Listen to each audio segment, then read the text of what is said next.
The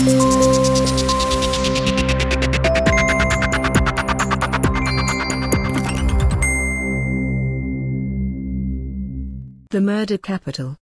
Queen Margaret Union, Glasgow.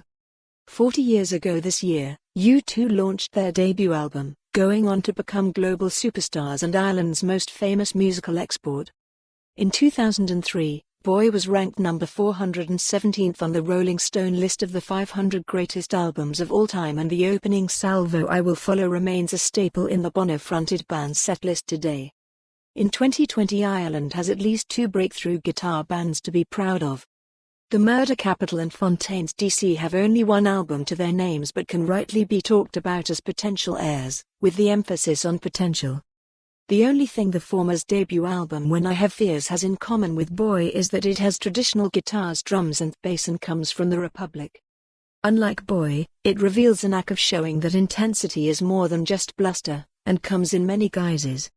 While this mid-20s 5-pieces sound incorporates nods to the best of post-punk and indie from Joy Division, The Wedding Present and Nick Cave to modern-day Idols and Interpol with quiet loud quiet Pixies dynamics thrown in, there is an authenticity and potency to their delivery, not just in the ferocity of their most up-tempo tracks, but a deep resonance in their quieter, less visceral songs.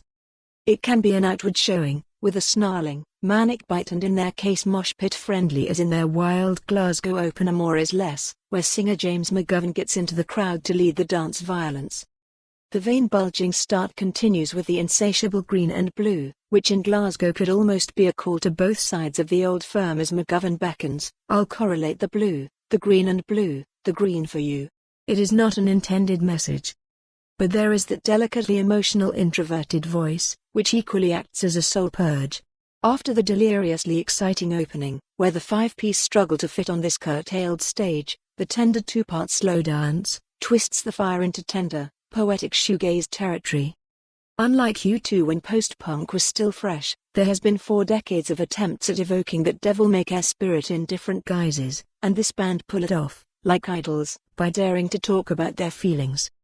The Gorgeous on Twisted Ground is a harrowing, direct first-person account over the death of a close friend to suicide. As the opening hushed bass tones start, the crowd demand hushes. Some of the chat threatens to drown out its sheer beauty. The demands are immediately met.